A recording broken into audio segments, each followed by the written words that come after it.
kampung ini dianggap satu kampung yang punya ciri khas dan karakter. Kalau kita tarik secara kronologis, sejak masa sebelum Islam, kemudian Islam sampai masa kolonial, termasuk terakhir masa pergerakan. Sekitaran Penilai kan ada nama jagalan, pandean, tempat orang mandi besi untuk peralatan kerajaan, jagalan untuk menyembelih hewan-hewan, itu kan masih ada jejaknya ya. Ada kesinambungan nama-nama itu menggeser ke sebelah barat sungai di mana ada jejak nama keraton, kepatian, itu kan masih ada di situ.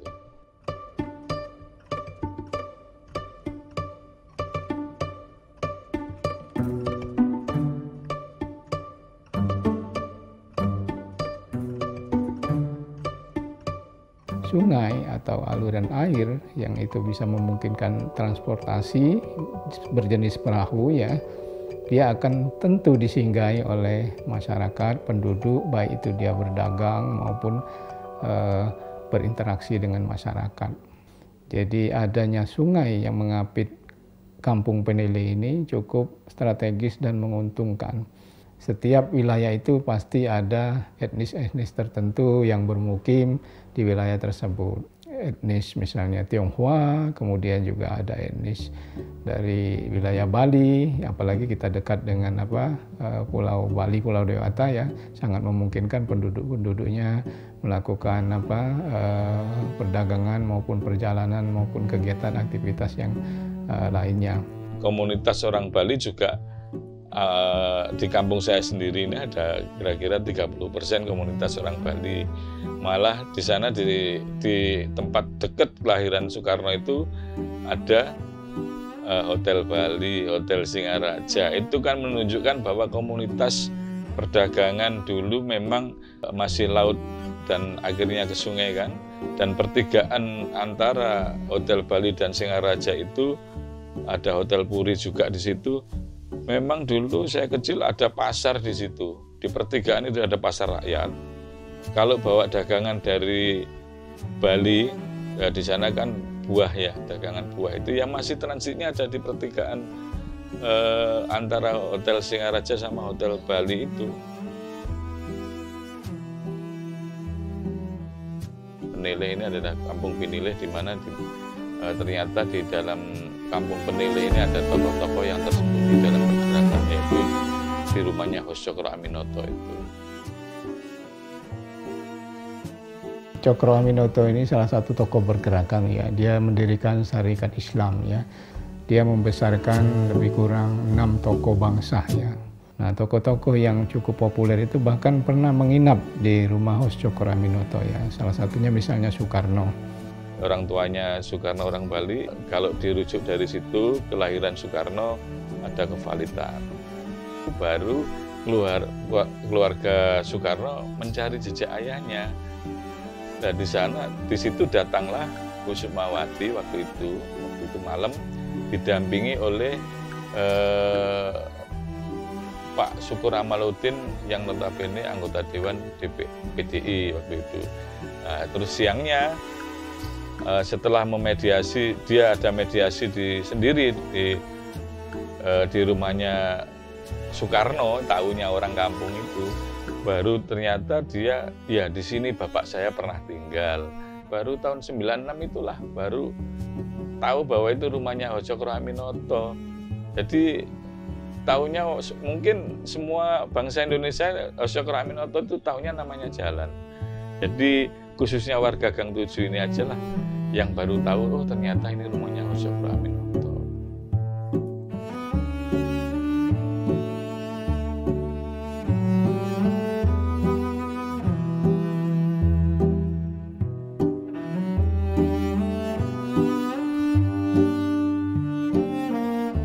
Masjid Jami ini dibangun oleh Raden Rahmat atau Sunan Ampel yang kita kenal sekarang ini. Sebelum terbentuknya pemukiman kampung Arab di Sunan Ampel itu. Beliau adalah salah satu penggawa yang ada di Majapahit. Karena atas jasa-jasa beliau, maka beliau oleh raja diberikan hadiah sebuah tanah perdikan, yang tanah tersebut itu terletak di daerah Ampel yang saat itu dikenal dengan sebutan Ampel Dento.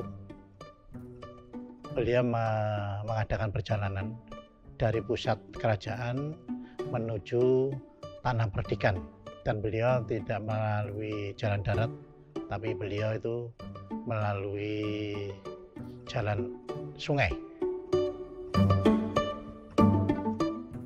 Kanjeng Sunan Ampel sebelum masuk Penele, beliaunya kan bangun masjid di Kembang Kuning. Nah, setelah dari sana perjalanan beliau itu nyebrang ke timur sungai. Nah, datanglah ke Penele di Masjid Jamek itu, dia bangun Masjid Jamek Penele, itu peninggalan Sunan Ampel. Waktu di saat Kanjeng Sunan Ampel masuk ke Penele itu, di sini ada tokoh namanya Mbah Singo itu yang notabene masih Jawa Hindu. Sedangkan Kanjeng Sunan Ampel kan bawa masuk agama baru. Beliau di sini mengikuti, beradaptasi dengan lingkungan yang ada.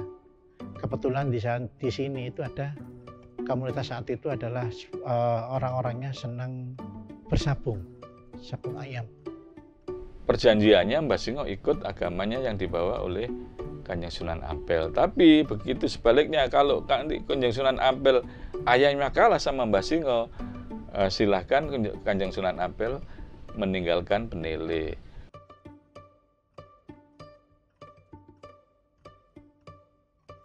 Sabung ayam itu kan adu jago, dan jago yang dimiliki oleh Raden Rahmatullah apabila bertanding itu tidak pernah kalah. Pertanyaan dalam pikiran orang-orang yang ada di sini saat itu, dari mana asal usul daripada ayam jago ini? Pada waktu ditanyakan seperti itu, beliau tidak langsung menjawab. Beliau mengajak berkumpul. Tempat berkumpulnya itulah nanti yang kelak akan menjadi tempat cikal bakal Masjid Penele ini. Maka Kanjeng Sunan Ampel diizinkan membawa agama baru ke Penele dan membangun Masjid Jamek itu. Dan terakhir Kanjeng Sunan Ampel membangun masjid di Ampel dan beliau meninggal di Ampel. Karena kenapa dimakamkan di situ? Karena syiar terakhir Kanjeng Sunan Ampel setelah membangun masjid di Ampel itu sampai beliau meninggal dimakamkan di sisi depan masjid sisi utara.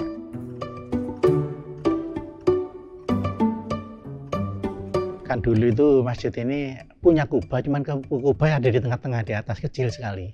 Karena masjid ini tidak punya menara yang tinggi, karena aslinya itu menempel di atas genteng, jadi nggak ada ketinggian.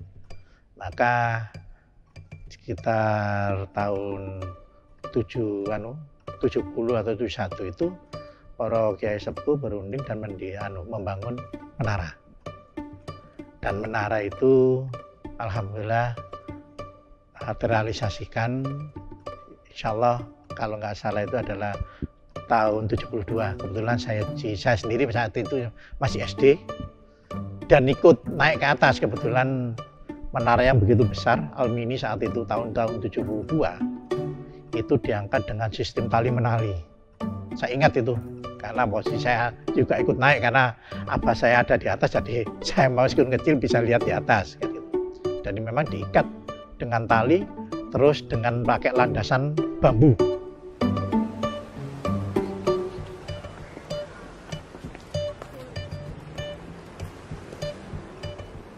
Wilayah-wilayah kota itu kan cepat berkembang dari konsep pembangunan ya, terutama baik itu yang dikelola oleh pemerintah kolonial Belanda maupun sampai pemerintah Indonesia pada saat ini.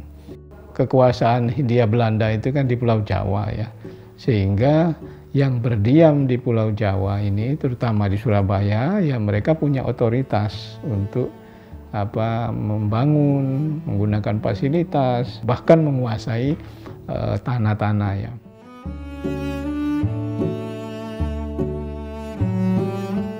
Setelah makam di Kerembangan dirasa penuh, kemudian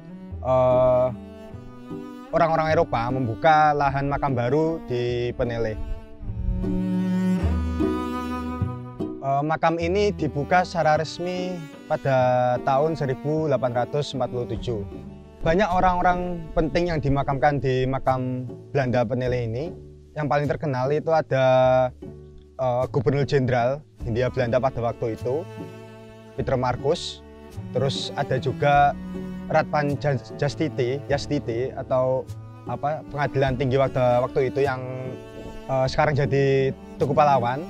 Terus habis itu ada fotografer terkenal dari Armenia yang bernama Johannes Curtian. Selain itu juga ada tokoh-tokoh yang join atau bergabung dengan Freemasonry. Terus ada orang Jepang, orang Amerika, orang Yahudi.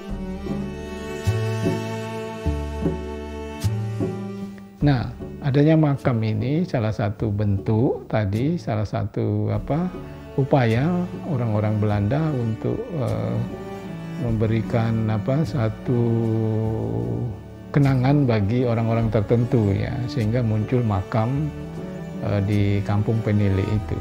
Makam di sini itu dikhususkan untuk kalangan kelas sosial atas ya, karena pada waktu itu di Hindia Belanda itu ada strata sosial. Yang pertama orang kelas atas yang biasanya diisi oleh orang-orang berkulit putih.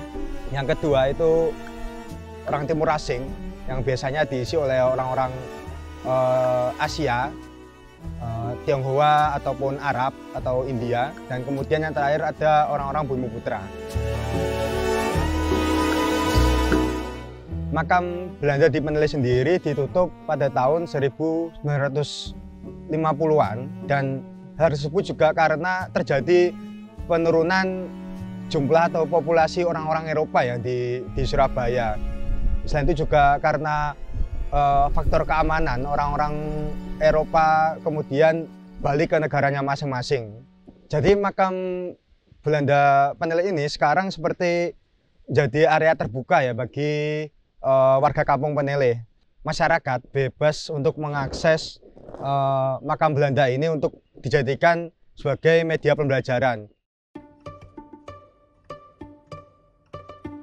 Sepengetahuan saya, makam-makam di sini kebanyakan ditumpuk ya, istilahnya dalam satu liang itu ada satu keluarga yang dimakamkan. Ada juga yang karena sudah lama dan tidak ada mungkin keluarga yang mengurus atau bagaimana, itu dialihkan ke Nekelhuis atau rumah tulang tadi untuk dibakar mungkin ya.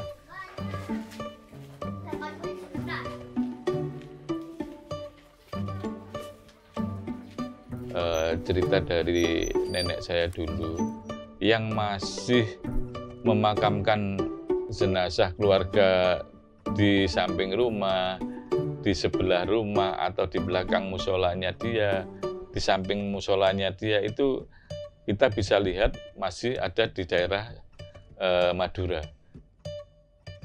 Ya dulu memang kita tidak sepadat seperti ini ya kota Surabaya.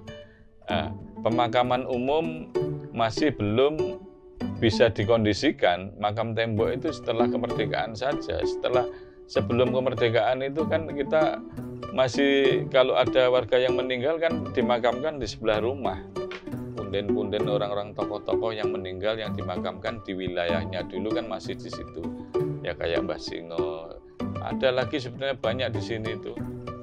Makam di belakang saya, rumah saya ini masih ada nisan-nisan yang siapa situ juga enggak tahu, cuman warga saja yang tidak berani menghilangkan jejak nisan itu.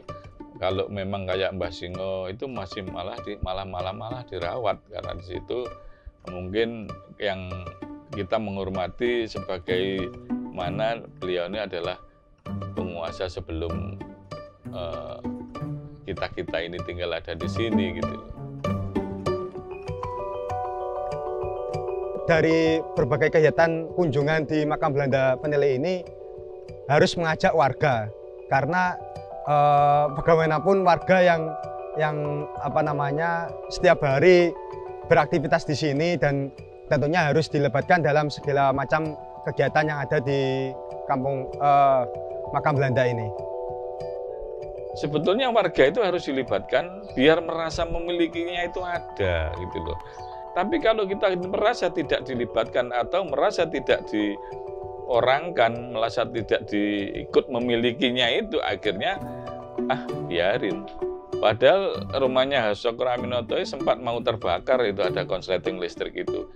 Pemerintah lokal atau pemerintah daerah ya saya kira harus senantiasa mendukung ini dalam bentuk kemitraan, pola kerjasama, atau mungkin juga melalui perda, peraturan daerah yang melindungi ya cagar budaya tadi, ya peninggalan-peninggalan histori tadi, sehingga kedepannya kampung ini tetap menjadi kampung yang cukup populer ya, tidak hanya sebagai sebuah pengenalan sejarah, tapi dia juga memiliki arti penting di dalam kehidupan masyarakat ke depannya.